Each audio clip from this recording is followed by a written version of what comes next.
Magandang araw mga ka-solar. So, unbox tayo ngayon ng ating battery na. So, ito yung Pylontech Fedus battery EU model. So, ito ay 100 Ah. So, unbox natin kung ano ba mga inclusion nito. Itong ating battery na kakabit natin sa isang kliyente natin.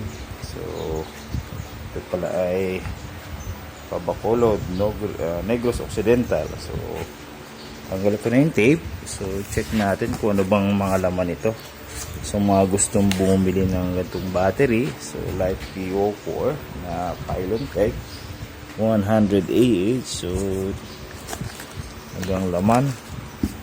So, ito ay merong manual, no?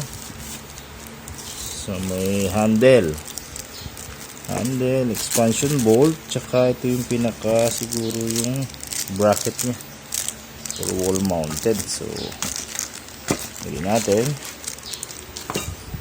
dito manual, holder nya, yung pinakahawakan ng battery. Ito yung mga bolts, expansion bolt. Okay, check natin. Itong mga ka-solar, itong battery nito ay walang monitor. So ito mamomonitor mo lang to sa app nung ating inverter na Solis, naka-partner nito. So ito ay percentage lang. Meron siyang 25, 50, 100. So, natin to. Okay. So, ibig sabihin, itong battery na to, kasama ay meron siyang communication port. So, naka-terminal din naman para sa ating inverter.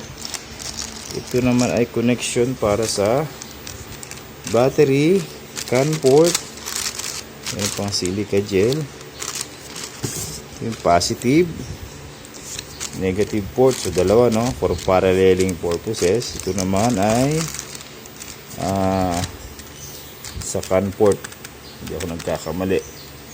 So, ang connector niya ay plug-in. So, hindi siya bolt-on. So, goods naman. Ang wire ito ay 25 mm squared na kasama niya. So, ngayon, iwa-wire natin to. Testingin natin dun sa ating 8 kilowatt na Solis. So, compatible naman yung dalawang yan. So, set lang natin sa Gen 60 to as per supplier advice. Check din natin yung mga parameter para matesting natin. Para pagka during installation natin dun sa Bacolod, madali na.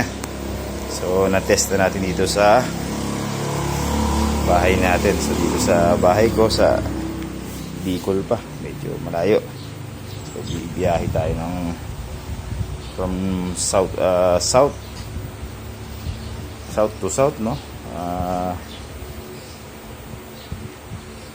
Camarines Sur to Visayas. So, abangan nyo mga ka-solar. So, iwa-wire ko muna ito. So, supplyan ko ito ng ating inverter ng panel. So, kukuha muna ako dyan sa aking sariling setup na DE. Yung isang string yan. Tsaka yung AC-in yan. Kakabit ko muna dito para matest natin. Makonfigurate na natin. So, during installation, mount na lang tayo ng mount sa wall. Pati itong battery, mas mabilis. At least ang target ko 2 days lang, tapos na to yung sa ating installan sa Bacolod City. So kumpleto na naman tayo ng mga bracket natin. So nakahanda na rin yung ating mga tools. Dito na lahat. Diyan na ating PB wire. Isang rolyo na, may mga extra ito, pasobra lang natin to kasi medyo malayo rin ita-travel. mga clamp natin,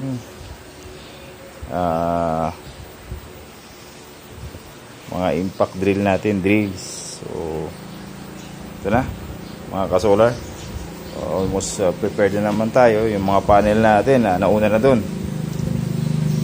So 18 pieces yon, tsaka yung mga railings natin. So railings natin sa likod bahay, kakarga ko na sa sasakyan yun. So sa ngayon mga ka-solar, ito muna, test muna natin to. So 2 string PB1 PB2 ng ating 8 kilowatt na inverter hybrid. Okay, bagong bago. So ito yung karton niya.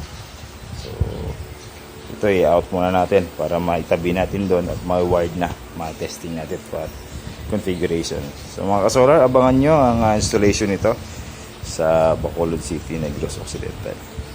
So hanggang dito lang muna mga ka-solar. So salamat sa panonood. Okay, bye bye.